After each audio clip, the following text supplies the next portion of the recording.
Hey guys, welcome to Meals with Maria. Today I have 3 dinners for you for $5. No, not $5 per dinner. $5 total for 3 dinners. We're gonna be using a star. We have a star of this meal, of this show.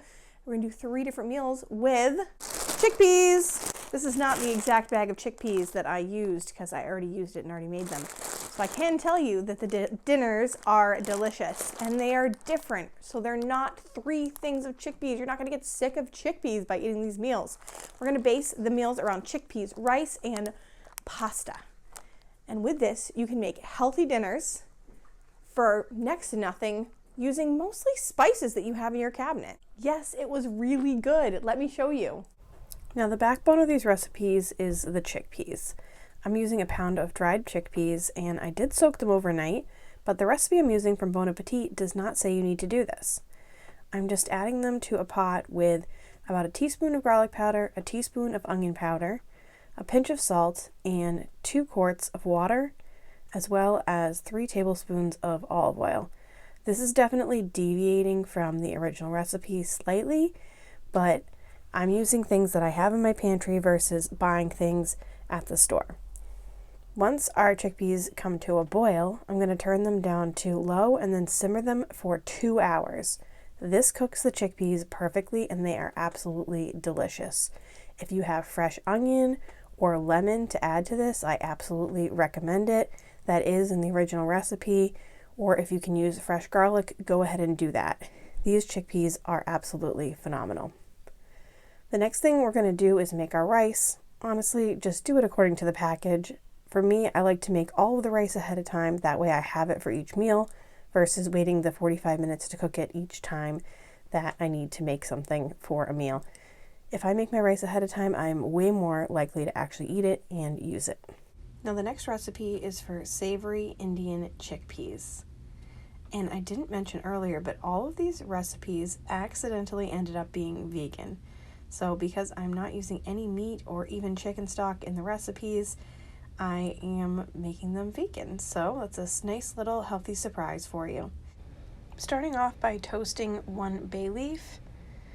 And then once that is toasted up after about a minute or 2, just to get the fragrance out, I'm adding 1 tablespoon of tomato paste. Now I'm adding a spice mixture which consists of 1 teaspoon of ground onion powder, 1 teaspoon of ground ginger, 1 teaspoon of garlic powder, 2 teaspoons of chili powder, 1 teaspoon of ground coriander, a pinch of turmeric, and a pinch of salt. I know that's a lot of spices. The recipe is linked below. It is definitely a little bit different as it does again begin with fresh ingredients like an onion and actual chopped garlic, which if you have, absolutely do it. But this recipe was phenomenal even just with the spices like this. So just mixing up this tomato paste with all of these spices really started to make a really magnificent sauce. Once everything is well blended, you just want to add water till you make a nice thick gravy, and that's actually what the recipe recommends. It just says add water until you have a thick gravy. I added about a half a cup, cooked it down for about 3 to 5 minutes, and at that point I actually ended up adding another 1/4 cup of water just to make it that nice thick gravy. The flavor on this is amazing. This is a wonderful, wonderful Indian dish if you enjoy Indian food. The recipe calls for a 15-ounce can of chickpeas, but I ended up using about 2 cups. Just wanted to make sure that it was enough for the whole family. And in the end, just my husband and I ended up eating it. It was a little bit spicy, so I didn't feed it to the kids. There was plenty of this for the both of us, and I actually ate it for lunch again the next day. The portions that I gave us this night were actually quite large, and I probably would have split them in half had I done it again. Sometimes my eyes are bigger than my stomach, but you could have very comfortably fed 4 people with this and the brown rice that I had made earlier. I actually ended up with extra brown rice at the end of the 3 days, so it would easily feed 4 people. Meal number 2 is a chickpea broccoli stir fry. Now I am using some soy sauce, so there is a little bit of an assumption that you have that in your house. And then I'm using some scallions. The scallions come in at 50 cents, and I realized I didn't mention earlier, the rice was 72 cents. So far we've spent $1.16, 72 cents, and 50 cents. And for spices in this recipe, I'm using 1 teaspoon of onion powder, 1 teaspoon of garlic powder, 1 teaspoon of ground ginger, 1 teaspoon of paprika, and a half a teaspoon of smoked paprika. This is definitely a spice heavy meal, and so was the first one, so if you do not have a heavy spice cabinet, I apologize, but you can always get spices at Dollar Tree, and I'll tell you that if you're trying to make budget meals, spices are the thing that will zazz them up, basically. So if you do anything, make sure that you have a beefed up spice cabinet, even if it's just buying like 1 spice a week. Make it work, because it is 100% worth it and will make your meals so much better, and you don't have to buy as much each week. So I am going to use all the whites of the onion as my fresh onion in this recipe. I could also have split this up and used some fresh onion in the first recipe and in my next recipe, but I did end up just using it all in my broccoli stir fry, so it's kind of up to you how you want to do it.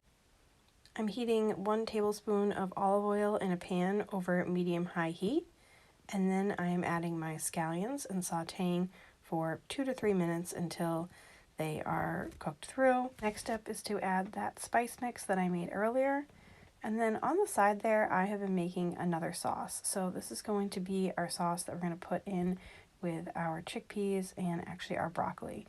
So the next thing we're going to add to this dish is a container of frozen broccoli. I ended up getting my broccoli at Aldi for $1, but you can get broccoli at Walmart for 84 cents. They just happened to be out when I went. So what I did was, it was a steam fresh container. I just popped that baby in the microwave, followed the instructions, and cooked it up. And now I've added it to my pan. You can absolutely use fresh broccoli as well. I know that broccoli goes on sale for 99 cents a pound now and then, and that would be the perfect amount of broccoli to use in this meal. Now while I kind of stir fry my broccoli, the sauce that I made over on the side consists of a half a cup of water, 3 tablespoons of soy sauce, 2 tablespoons of maple syrup, 2 tablespoons of balsamic vinegar, and 1 tablespoon of cornstarch. This was pretty good, but honestly, I wish I had just used the Dollar Tree teriyaki sauce. I really enjoy that, and I think I actually would have liked it a little bit better than this sauce. Although some people say in the comments that it was one of the best that they've ever had, so it might be up to your personal preference. I just really think that the Dollar Tree teriyaki sauce is the bee's knees. Just a personal preference. The cool thing about this is when it cooks up, the cornstarch does start to get thick, and it makes a nice thick sauce for your chickpeas. Again, I used about 2 cups of chickpeas in this recipe, and I ended up with plenty of chickpeas left for my third recipe, so it was kind of the perfect amount.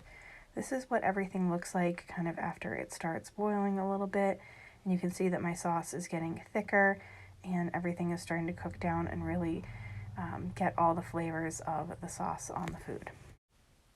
Just like the first meal, I'm serving this over our brown rice that I cooked on the first day, and there's still plenty to go around. This was a good one because I was able to at least get my kids to try it, although it was still not their favorite. We did get some no thank you bites in, so that was a win. As you can see, we also had plenty of food left, so it could easily have fed 4 adults, and I still think that we would have had plenty of rice. I served this with the rest of the scallions chopped up on top, as well as some sesame seeds, because that is what I had in my spice cabinet, and I always go with whatever I have in my spice cabinet I can add. So that may be cheating a little bit, but I think that if you have sesame seeds, go ahead and add them. If you don't, it's not a big deal. It's not making a huge difference to the meal. The next recipe is a tomato chickpea orzo. So we're going to use the rest of the chickpeas that we have here, as well as some water. Now the recipe calls for some chicken broth, but if you see here, we have plenty of broth within our chickpeas. I believe that is called aquafaba, and we're going to use that for flavor. It should give it plenty of flavor, and we don't even need to add chicken broth. Then I'm going to use the remainder of my tomato paste. I forgot to mention my tomato paste was 42 cents, so that adds to our total as well. I'm adding sugar to that. Now my assumption here is that you might have sugar because you can get a sugar packet at any coffee shop. It's kind of a stretch, but you should be able to have sugar. Then I also have this orzo. The recipe calls for £1. I have what's left over here. That was $1. So we're at $1, 42 cents plus everything we had earlier, and I didn't do the math while I'm doing the voiceover, but I will pop the total up on the screen for you. Then we're going to use onion powder, garlic powder, basil. Again, this recipe calls for fresh of these things, but we're not going to use them because we don't have them. And then we're going to use salt and pepper. I'm just going to start by toasting up the orzo. So I'm using about 2 tablespoons of oil. I got this oil container at the Dollar Tree. If you're looking for a cute little oil thing, you know how I feel about the Dollar Tree, so I'm always pushing that. Also got this spatula at the Dollar Tree because why not? So we're just going to toast up our orzo over at medium-high heat. Let it get a little bit golden here. This should bring out some of the flavor. I've also added about a teaspoon of onion powder, a teaspoon of garlic powder, a teaspoon of salt, and a pinch of pepper, or I guess a few grinds of pepper. Now to that I'm going to add the rest of my chickpeas, which is probably another 2 cups, 4 cups of water, about 2 tablespoons of the tomato paste. I actually didn't end up using the rest of the can. Kind of mix that around and then add 1 teaspoon of sugar, which again is probably just about 1 sugar packet. I didn't mention earlier, but if you are making that teriyaki sauce and you have some of those things, but maybe you have some soy sauce packets from a Chinese restaurant, and then you can just add sugar packets to that as well. So you have cornstarch, soy sauce, and sugar. That pretty much will do it for you. Really, any type of vinegar would do the trick as well. And you can pretty much get to that teriyaki sauce by improvising what is in your cabinets. You just want to bring your pasta and beans up to a boil and then cover and simmer on low for about 10 minutes. At about the 10-minute mark, this is what mine looked like. Because I didn't quite use a pound of pasta, I realized I kind of maybe should have cut down the water a little bit. So I just let it sit for a couple minutes more to let the beans and pasta absorb a little bit more of the water. But this still turned out amazing. It was such a good flavor. The full recipe does call for about a half a cup of Parmesan right here, and I think that would have tasted delicious, but it was just fine without it. I did add a teaspoon of dried basil at this point, and if you have fresh, absolutely add that if you can, but the dried basil tasted amazing too. It was really, really good meal and something my kids would eat. This is a huge win, and it's kind of fun to do like a little pasta dish that isn't quite macaroni, isn't quite spaghetti, and has some beans in it for some fiber and some protein. So it's just something a little bit different. It's really an absolutely fabulous meal and recipe, and I highly recommend it for you and your family. As always, thank you guys so much for watching. If you like the video, give it a thumbs up. If you're new here, I make videos like this doing some extreme grocery budget challenge type stuff. I do bigger challenges. I do holiday stuff. I do hauls. So if you want to stick around for that, please subscribe and hit the notification bell so you do not miss any of my videos. And if you want to see more videos like this, I recommend this one right here because it is fabulous and you will love it. So I will see you guys next time.